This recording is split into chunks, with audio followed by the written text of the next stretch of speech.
అది ఈరోజు రాయలసీమ స్పెషల్ మీకు ఒక కొత్త వంటకాన్ని చూపిస్తాను.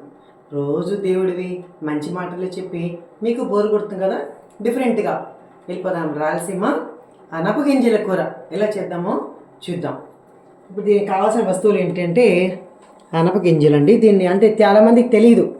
అనపగింజలు అంటే ఇలా ఉంటాయి, చిక్కుడు గింజలు అనుకుంటాము. మన రాయలసీమలో దీన్ని అనపకాయలు అంటారండి. ఒక చిక్కుడుకాయ టైప్లో ఉంటుంది, కొంచెం వెడల్పుగా. దాన్ని ఇలా తీస్తే 3 గింజలు అనమాట ఒక్కొక్క కాయకు వస్తాయి. ఇలా అవన్నీ ఒక సీజన్లోనే ఉంటాయి. ఇది ఖచ్చితంగా అలా సీజన్లోనే మనం దీన్ని ఒలిచిపెట్టుకోవచ్చు. దీన్ని ఇలా పప్పు చేసుకొని ఒక కూర వండుకోవచ్చు. ఇలా దీన్ని కూడా ఈ పొట్టు తీసేసి ఇలా ఒక కర్రీ కూడా చేసుకోవచ్చు అనమాట. ఇలా ఉంటుంది పప్పు. దీనికి కూడా ఒక కర్రీ చేసుకోవచ్చు, ఇలా ఉంటుంది. దీన్ని పితికి పప్పు అంటారనమాట ఇటు సైడు. అయితే ఈరోజు అనపగింజలతో పులుసు ఎలా చేయాలో చూసుకున్నాం ఒకసారి. తిరుపతి, రాయలసీమ, నెల్లూరు ఇవన్నీ చాలా దొరుకుతాయండి ఇక్కడ. రాయలసీమ స్పెషల్ అనమాట. దీన్ని చాలా రకాల ఐటమ్స్ చేసుకోవచ్చు. ఈరోజు మనం అనపగింజల పులుసు ఎలా చేయాలో చేసుకున్నాం. దీనికి కావాల్సిన వస్తువులు అనపగింజలు, తర్వాత ఉల్లిపాయలు, టమాటాలు, వెల్లుల్లి, అలాగే చిత్తూరు ఒడివ అంటారండి దీన్ని. ఒడివ అనమాట. అంటే ఆవాలు, ఉల్లిపాయలు, వెల్లుల్లిపాయలు, అలా చాలా ఐటమ్స్ ఉన్నాయి దీనికి. అవన్నీ 1 ఇయర్కి సరిపడా ఇది కొట్టి పెట్టుకుంటారు. ఇది ఉండలుగా ఉంటాయి. దాన్ని ఇలా కూరకి ఒక పప్పు చారుకి కానీ ఇలా కొన్ని కూరలకు వాడతారనమాట ఒడివని. మా సైడు తెలియదు, ఇటు సైడ్ మాకు రాయలసీమ తెలుసు. తర్వాత కొత్తిమీర, తర్వాత కరివేపాకు, చింతపండు పులుసు, తర్వాత ఆయిల్ అండి. ఇంతవరకు కావాలన్నమాట. ఇప్పుడు ఫస్ట్ మనం స్టవ్ వెలిగించుకుందాం. స్టవ్ వెలిగించుకొని ఆయిల్ వేసుకుందాం, సరిపడా ఆయిల్. ఎక్కువ పట్టదు పెద్దగా. ఆయిల్ కాగిన తర్వాత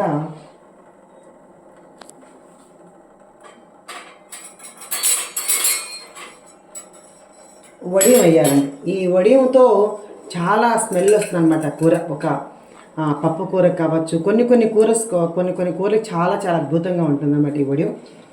సంవత్సరానికి 7 సార్లు కూడా నిలువ పెట్టుకుంటారన్నమాట ఇటు సైడ్ అందరూ. ఇట్లా వేపుకొని ఇది కొంచెం గోల్డ్ రంగు వచ్చేదాకా వేపుకోవాలన్నమాట. ఇది కొంచెం కొంచెంసేపు, లేదంటే మాడిపోతుంది అన్నమాట. తర్వాత ఉల్లిపాయలు వేయాలి.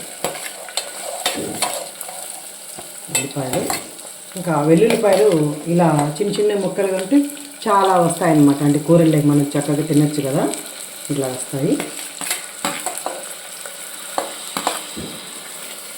కొత్తిమీర, కరివేపాకు కూడా ఇందులో వేసేయాలన్నమాట. ఇప్పుడు దీన్ని ఇలా బాగా వేపుకోవాలి.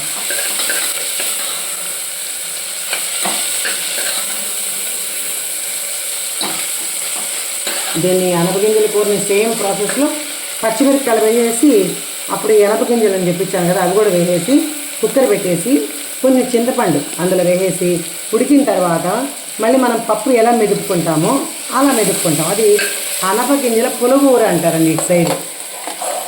మనం పప్పు పులిహోర ఎలా ఉంటామో అలా ఉంటుంది. తర్వాత టమాటాలు వేయాలండి ఇందులో. టమాటాలు వేసాం కదా. ఇప్పుడు దీన్ని బాగా కలుపుకోవాలి. అంటే సిమ్లో పెడితే కొంచెం మగ్గుతుంది అన్నమాట బాగా. ఏ కూరైనా సరే సిమ్లో పెడితే చాలా టేస్ట్ అండి. మనం తొందరగా అయిపోవాలని ఫాస్ట్గా పెడతాము కదా, ఎక్కువ మంటలో పెడతాము. ఏ కూరైనా సరే సిమ్లో పెడితే చాలా అద్భుతంగా ఉంటుందండి. తర్వాత కావాల్సినంత పసుపు, తర్వాత ఉప్పు, మనకి ఎవరికి సరిపడా ఉప్పు వాళ్ళు వేసుకోవాలన్నమాట. అంటే రాళ్ళు కూడా వేసుకోవచ్చు, రాళ్ళే మంచిది ఆరోగ్యానికి. కొంచెం మెత్తగా మన టమాటా కూర ఎలా చేస్తాం అలాగా మగ్గాలన్నమాట.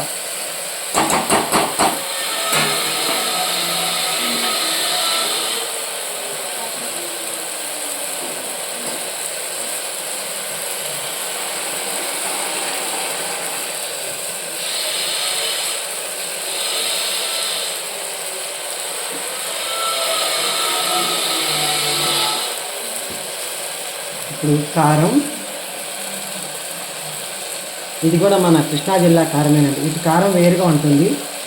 ఇటు కారం ఏంటంటే ఒట్టి మిరపకాయలతో వాళ్ళు కొట్టుకుంటారు, ధనియాల పొడి విడిగా కొట్టుకుంటారు అన్నమాట, అలా వేస్తారు. కానీ మా పాపకు మన కృష్ణా జిల్లా కారమే ఇష్టం అనమాట. అందుకని తను పెళ్ళైనప్పటి నుంచి ఒక 16 ఏళ్ళుగా మన కృష్ణా జిల్లా కారమే తను ఇక్కడ తెప్పించుకుంది అనమాట. తనకి ఇష్టం ఈ కూర. అంటే ఇటు సైడ్ కారం తెల్లగాను ఎందుకు బాగోదండి, ఇటు సైడ్ కొంచెం అంటే వీళ్ళకి అలవాట్లేదు. ఇప్పుడు అనపగింజలను కడిగేసుకొని ఇలా వేసుకుంటాం అనమాట. ఈ పప్పులు చాలా ఆరోగ్యానికి కూడా మంచిదండి అనపగింజలు.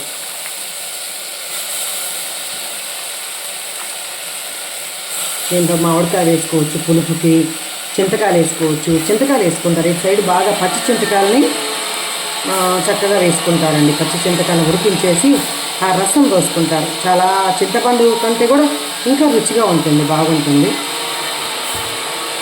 ఇప్పుడు దీన్ని బాగా పైనుంచి కిందకి, కింద నుంచి పైకి బాగా ఒకసారి ఇట్లా కలపాలి.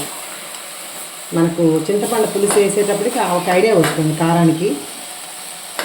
అంటే కారం ఇదన్నా మన తేడాన్ని బట్టి వేసుకోవాలన్నమాట.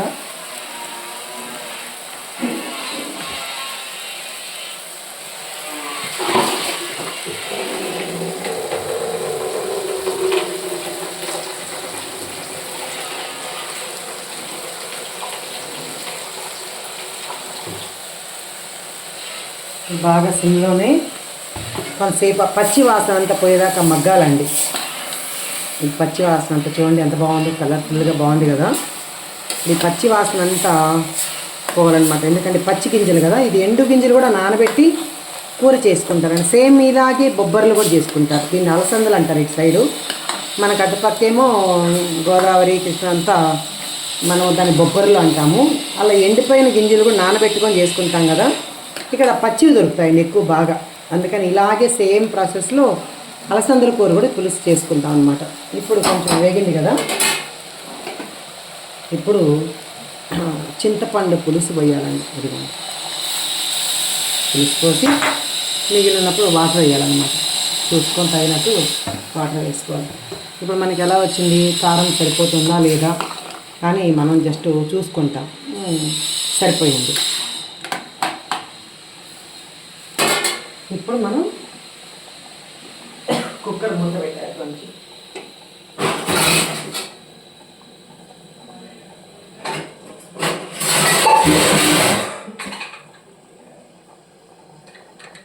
ఇప్పుడు ఇలా ఉడుకుతుంది కదా, వెంటనే మనం కుక్కర్ పెట్టేసినాక ఒక 3 విజిల్స్ వచ్చినాక ఒక 3-4 కూడా రావచ్చు, నష్టమేం లేదు.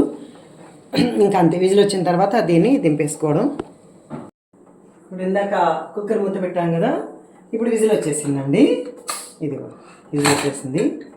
ఇప్పుడు చక్కగా కూర అంతా ఉడికిపోయిందండి. ఎందుకంటే మామూలు కూడా ఉడికించవచ్చు, కానీ ఇంత మెత్తగా రావు కదా, గింజలు ఉడకడం లేట్ అవుతుంది.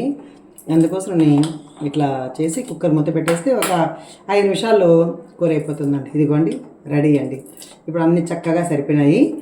ఇప్పుడు దీనికి కాంబినేషన్ ఏంటంటే రాగి సంగటికి ఈ కూరకి చాలా బాగుంటుందండి. ఇక్కడ అందరూ రాగి సంగటి, అనపగింజల కూర బాగా మంచిగా తింటారండి. ఇక్కడ అందరూ దీన్ని చాలా ఇష్టంతో తింటారు. కాబట్టి మీరందరూ ఒకసారి ట్రై చేసి చూడండి. సాయినాథ్ మహారాజ్కి జై.